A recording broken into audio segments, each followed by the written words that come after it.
Thanks for joining me today, guys, and in today's episode I'm going to talk to you about getting out and exploring a new technique, and today I'm going fishing for white bass in the fall, so stay tuned. Just get outside and do something awesome.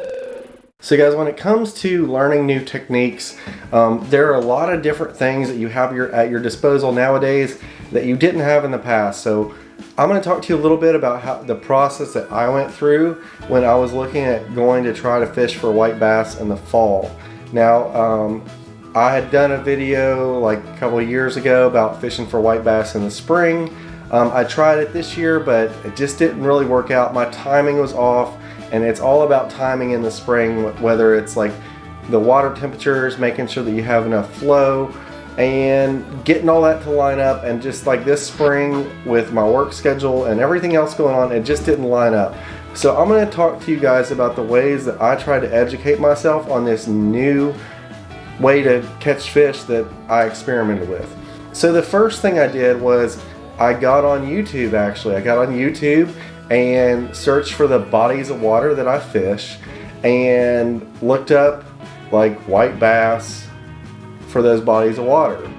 So that was the number one thing I did.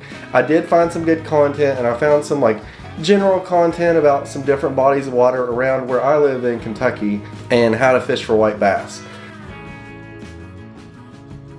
There we go.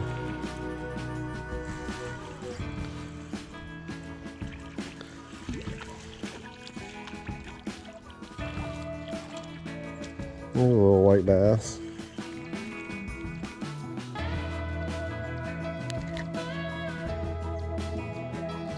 The second thing I did was I joined some Facebook groups. So if you're on Facebook, like honestly, it's one of the main things that keeps me still on Facebook, other than sharing pictures of my kids, is the fact that there are a lot of fishing groups on there. You can get on there, type in whether it's like Kentucky fishing group or kayak fishing groups. A lot of the specific bodies of water have fishing groups even. So if you're looking on fishing a specific body of water, look for that, search on Facebook for that and see if you can find anything. A little one. And usually you can find some people that post some stuff. They might not post exact locations, and do not get frustrated if you're like, hey, where'd you catch that fish at? And people don't tell you. A lot of people want to keep their secrets and all that jazz. So just use it as like a general thing, and just try to be courteous when you're on there talking to other people. The third thing is my cat. I'm gonna go feed my cat just a second. All right, fed my kitty. So the third one is going to be, there are a lot of different apps. The one that I use is FishBrain, but FishBrain is an app where you can share your catches and you're able to see where people like post catches and stuff. And if you're fishing for like a species like white bass in the fall, you might see a bunch of people all of a sudden start posting about catching white bass. Well, that's because probably the fall run or spring run is on, and people will post and share their catches. So those are like 3 little tips on like how to do it. And then the fourth and bonus tip is just going to be to get on Google, research stuff. And as you see in the video from today, I kept it really simple, and I used some basic lures in order to get at these fish. Kind of want to talk through like what I used today. Main thing was Rooster Tail, and Rooster Tails are pretty synonymous with like white bass fishing. They're super easy. Main problem is this time of year is with all the leaf litter on the water and stuff, is they do get boogered up some. So you're pretty much constantly cleaning out not only the blade but also the treble hook.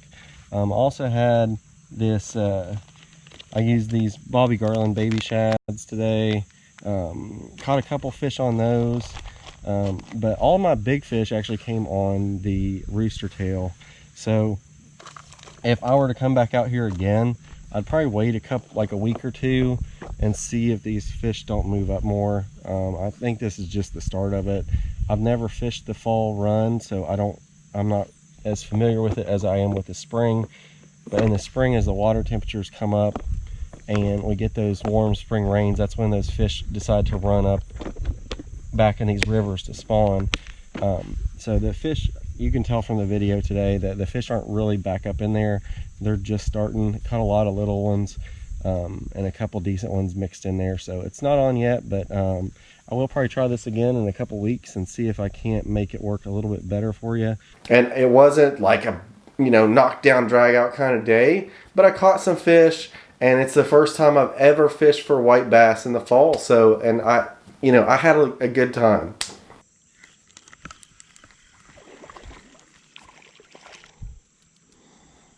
All right, another little one. Gosh, I just want to catch some decent ones. I want to have some enough for a little meal, but I keep catching all these dinky guys. So the main tip that I'm going to give you when you're trying out fishing for a new species is just give it a good go. Try to educate yourself the best that you can, and just get out there and try it, because you might fail. I think I got a better one. I got further out. Whoa! You might get out there and not catch anything, but that's part of the learning experience. Just don't be afraid that you're going to fail and let that keep you from going out. I literally had 2 hours to fish today, and that was it. Even if I would have caught nothing, it would have not been a waste of my time, because I had a good time. It was a gorgeous day, and I was just glad to be outside and away from all the craziness of the world. So, as always, guys, I appreciate you guys watching. Don't forget, if you get a chance, get outside, do something awesome, and take somebody with you if you get a chance. I'll see you guys in the next video.